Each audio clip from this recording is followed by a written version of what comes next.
All right, let me tell you the specifications on this watch and then the price, and I think you guys are probably going to be pretty surprised. All right, this is a Pilot style GMT watch. It's got an automatic movement inside that features a dedicated GMT hand that jumps by the hour for setting. It's got a quick set date. It's got 28,000 beats per hour, smooth sweeping second hand, 40-hour power reserve. And it's put inside of a watch that has a sapphire crystal. It has a timing bezel that has a ceramic bezel insert. The watch has excellent lume, and on top of all that, it's got 200 meters of water resistance. Now, typically to get a watch at these specs, you're probably spending, you know, at least $1,000. But this new watch from Merkur, you can pick up all of that for around $300. Which sounds like it's too good to be true, and maybe it is, because there is one kind of question mark hovering over this watch, and that is the movement that's powering it. It is a Chinese-based Hang Zhou 6460. But this one's actually been running really well, and I've done some research on it. I was kind of surprised at what I found. Anyways, let's take a quick overview of the watch, and then we'll get into it.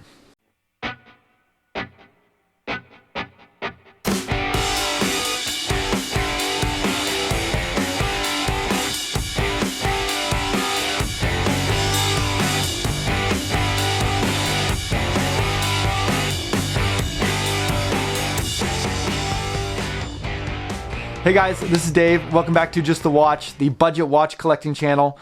If you are interested in collecting watches but don't have a lot of money and you want to get some reviews or some tips or just see kind of what's out there, definitely invite you to hit that subscribe button down below and you'll get notified when I create new videos like this one. All right, and today we're taking a look at another watch from Merkur. This is now the third one that they've sent over to me, and I feel like I'm getting more impressed with each one that they send. Now, Merkur did give me this watch for free to review. That's why you saw the paid promotions flag in the beginning of this video. However, other than the watch itself, I didn't receive any compensation from Merkur, and they didn't have any input into the content of this review. Now, Merkur is a Chinese-based micro brand, and they seem to have a fairly good reputation among the watch community. They've been responsible for producing a number of custom watches for various watch communities out there. And so far, all of the watches that I've seen from them have a really high attention to detail, really great specifications, and are just really well executed. This one is definitely no exception. And this one I really had kind of a soft spot for because it's really kind of hitting absolutely everything I look for in a watch. The size is perfect. The feature set is amazing. You're getting a GMT complication to track a second time zone. You're getting a ceramic timing bezel so that you can time things as well. You're getting fantastic lume, great water resistance. I mean, this is a watch that really can do pretty much everything. In the looks department, it's a very classic looking Pilot style watch, maybe drawing a lot of inspiration from Zin, but as near as I can tell, it's not a direct copy or homage of any particular Zin model, but it definitely has kind of their flavor to it. And yet by having that inspiration, they wind up with a really great cohesive design that really comes together well. In fact, let's go ahead and jump in and take a look at the watch itself, and I'll show you what the design, everything looks back, and then I want to come back and talk about that movement because that's something that I found really interesting about this watch, and maybe the thing that's probably going to be the biggest question for a lot of people who are considering this one. All right, so here's the Merkur GMT Pilot's watch, I believe is what they're dubbing this one. And it is a really tough, rugged looking piece. You're getting a ton of functionality built in here. So even though this is a Pilot's watch, it has 200 meters of water resistance, sapphire crystal, really nice high dome sapphire crystal, a ceramic bezel. This has a 120 click unidirectional timing bezel built into it. You're getting a GMT hand and a date. The strap is incredibly comfortable and completely waterproof. So yeah, I feel like this is more like a, they build it as a pilot's watch, but this would be like almost like a special forces kind of piece where, you could use it as a pilot's watch. It's got all the functionality you would need, but you could also take it diving, go down under the water and have no problem. The lume is also fantastic on this. So really spec-wise, it meets all of the criteria for a dive watch, and yet it has all the functionality and the looks of a pilot's watch. Just really cool watch, I think. Let's get the dimensions out of the way really quick. You're getting a 40 millimeter case, so nice compact size. This is very comfortable to wear. Going to fit a lot of different wrist sizes. However, it does have 49 millimeter lugs. So for a 40 millimeter case, 49 millimeter lugs is a little bit longer than usual, and that is one of the visual features of this watch. You can see those long lugs extending out, and that might hurt some of the wearability for people with smaller wrists. On my 7.5 inch wrist, that's no problem. You're getting 20 millimeter lug openings. So very easy to change out straps, and I'll show you a couple of different straps in a minute here because I think this watch really does look gorgeous on some different straps besides this really rugged functional one that they include. The watch is 14 millimeters tall, however a lot of that comes from that domed sapphire crystal, which is very prominent. I think without the crystal it'd probably be closer to 12 millimeters, and I feel it wears closer to that. That's how it feels on the wrist. And that dome sapphire crystal is just gorgeous. It's got a really nice, beautiful dome to it. Lots of kind of cool distortions at extreme angles, but really clear view once you get down looking at it head on. It's a really nice look there. And this watch is highly functional. The movement inside is a Hang Zhou 6460, which I'll talk more about in a minute, but just the basics of this one. This is a GMT movement, so you're getting a third GMT hand, operates on a 24-hour scale. So you pop the crown out and rotate it clockwise, you're getting a quick set date. If you go counterclockwise, you're getting a quick set jumping hour GMT hand. The interesting thing about this is that the GMT hand jumps backwards. So, I would expect when you're setting it to go forward, but in this case it goes backwards. Doesn't affect the functionality at all. The GMT hand runs in the proper direction when it's in. It's just when setting, it goes backwards by 1 hour increments. The movement also features in hacking and hand winding and a 40-hour power reserve. And you might have noticed that second hand sweeping very smoothly. It is also a 28,800 beats per hour second hand. One more thing about the date is that it does have a very fast snap over at midnight. You can see that instant date change. So this is about 5 minutes before, but really cool there. It's not one of those ones where the date is sort of hovering in between for hours on end. Again, the movement's very interesting here, and I'll talk more about that in detail, I think, how all this comes together. But let's look a little bit more at the design of the watch. So a lot of people point out that this watch bears a strong resemblance to some watches from Zin, in particular the Zin 857 UTC. So UTC is an alternative term for GMT, and Zin often prefers that terminology, so they always use UTC on their watches. And interestingly enough, you'll notice that on the dial of this one, they have UTC on the dial. Again, kind of pulling in some of that. Now, this watch is not exactly the same as the Zin 857. Definitely has a resemblance there, but they've gone their own direction in a number of ways. And so I really appreciate that. I appreciate that they haven't just gone with a direct copy. But I think kind of the design language from Zin is there, which I really like. It's kind of cool to see that style coming out in a much more affordable package. Getting a class, getting the Pilot's triangle at 12 o'clock, prominent Arabic indexes at 3, 6, and 9, and then minute indexes all the way around. So they haven't gone with any of those like 1/5 of a second markings. It's just very big, bold, and that really shows in the Lume shot as well that we'll see in a minute. And then in yellow in an inner ring, you have the GMT scale. So you got that little yellow GMT hand that points directly at the numbers for the GMT, very legible. However, it is kind of cut off a little bit around 8 o'clock by that 4:30 date. I like that they went with the little rounded date. I think, that not having to interrupt the prominent indexes at 3, 6, and 9, 4:30 date is kind of the best option there. But it does kind of crowd the dial a little bit, and I'm not sure how I feel about the little smiley UTC under there. But overall, it's kind of a minimal distraction and something that I'm willing to put up with because I really like the rest of the design of the watch. I also like the handset that they've used, this kind of very fat sword-shaped hands with the tips sort of cut off. It's kind of a unique look that I haven't seen on many watches. Highly legible watch, so you can see that everything is very easy to pick out against the black background. And when we get to the Lume shot in a minute, you'll see that that translates after dark as well. The watch is also very nicely finished. So you can see you're getting some brushing on the top of the lugs, a nice little chamfered edge there, and then it transitions into a very high polish, which is great. Other than the polishing on the side, it is kind of a magnet for fingerprints. Probably going to pick up scratches too, but it is, out of the factory, a very beautiful finish there. You can see they also went with drilled lugs, which is a nice touch. Again, really leaning into the tool watch functionality of this. You're also getting a nice signed screw down crown.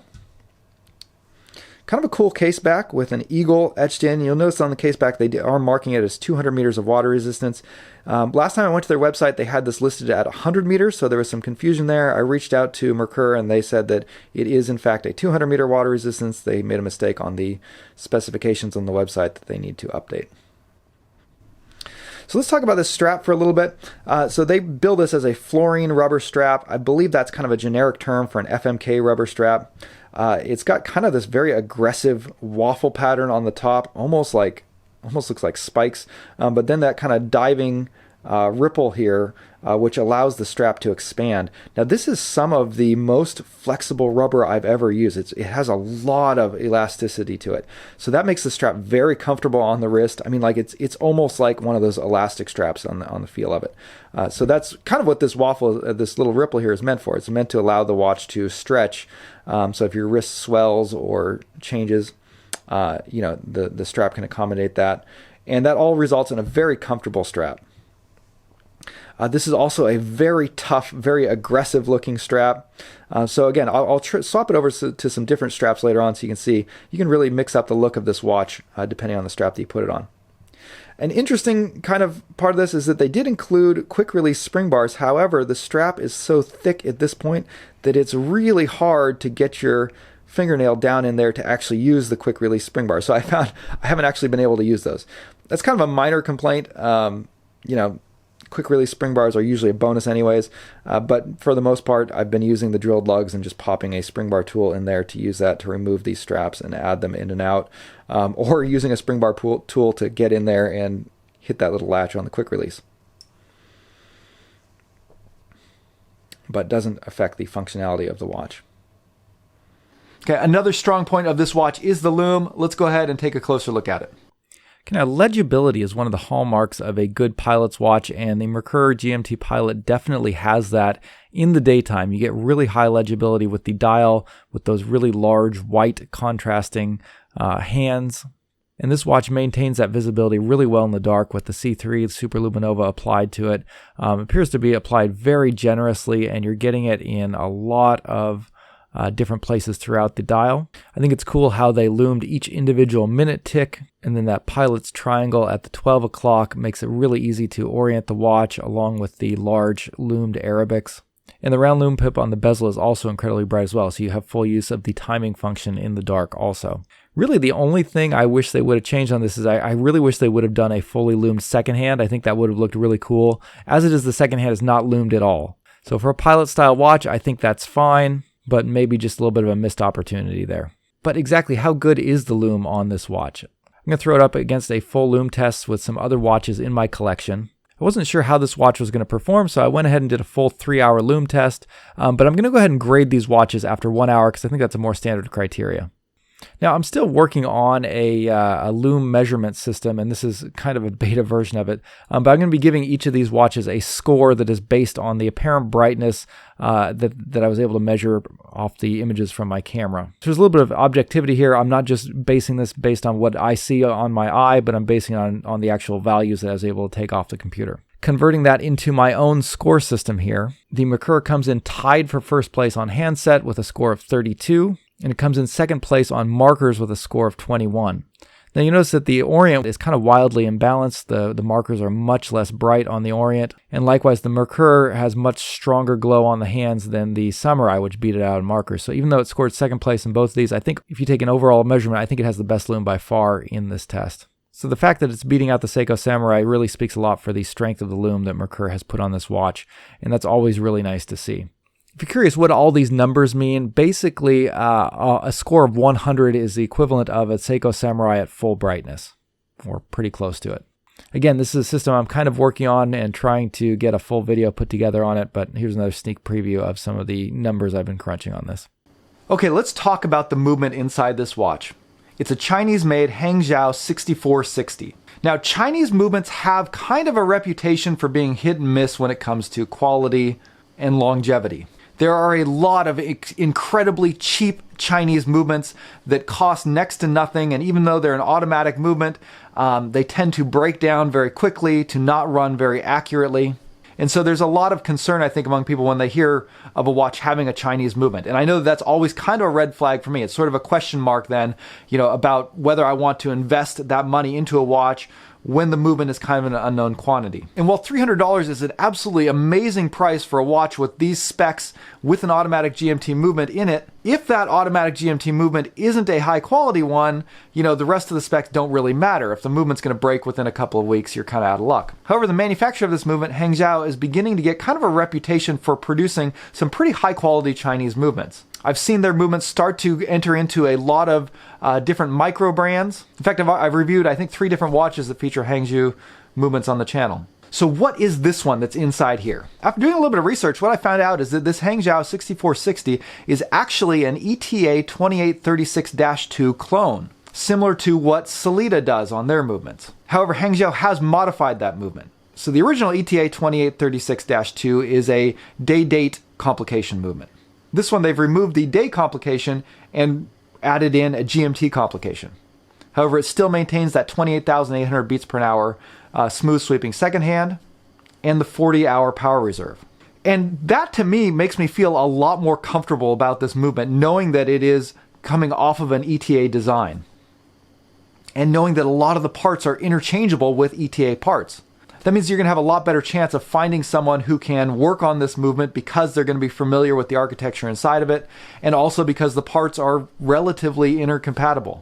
And if worse comes to worse, this movement is fairly easily available. I think you can find it usually on eBay for under $100. So, you know, if you did need to just replace the entire movement, that's also possible if you can find a watchmaker to do it.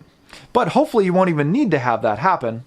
And luckily, Merkur is actually offering a 2-year warranty on this watch as well, which offers a lot of peace of mind. And the warranty card that they give you is actually stamped and signed. So I have a lot more confidence that they're going to honor it than a lot of maybe the other AliExpress sellers out there. All that said, this movement is actually running really well for me. It's been keeping very acceptable time at around +7 seconds per day. And the GMT function, the date function, everything's been functioning flawlessly as well. So that still leaves this movement being a little bit of an unknown. It doesn't have a very long track record. It's a relatively new movement that the Hang Zhou has put out. And while it seems to enjoy a fairly good reputation from what I've seen on forums online, I can't personally vouch for the longevity of the movement myself. What I can say is that from the research I've done, I feel a lot more comfortable with this movement than I do about a lot of other Chinese-based GMT movements out there. And you'd be hard-pressed to find, I think, a better GMT movement at this price range than the one that they put in here. And the rest of the watch is really living up to that. I've really enjoyed wearing this watch. It's one that I really have been drawn to wearing time and time again. And I think you can get a lot of great versatility out of it as well. The 20mm lug width opens up a wide range of strap options, and I found a lot of straps that I've really enjoyed putting this on. But it looks great on some kind of distressed leather straps. It looks great dressed up on just a plain black leather strap. I tried it on an elastic leather strap that I got from North, and I really like the look there as well. And maybe one of my favorite ones is actually Vario's new kind of sergeant style ZULU strap. The green strap with the sort of yellow insignia really matches the colors of the watch and the style of it. So I thought that was a really fun pairing as well. But again, this watch really covers all of the bases for me. It has all of the features that I use on a daily basis. It's very comfortable on the wrist, and it's just got such a great look to it as well. I could really easily see this becoming something like a one-watch collection for me if I didn't have so many other watches that I absolutely loved as well. And at least in the few weeks that I've had it, the build quality really feels top-notch. And I think overall it's just a really incredible value. But let me know what you guys think. Always love to hear your opinions of it, whether you like the look of it or the features of it. Definitely let me know if you've had any particular experience with this Hang Zhou 6460 movement. But that will wrap it up for today. Thank you guys for watching, and we'll see you next time. Bye.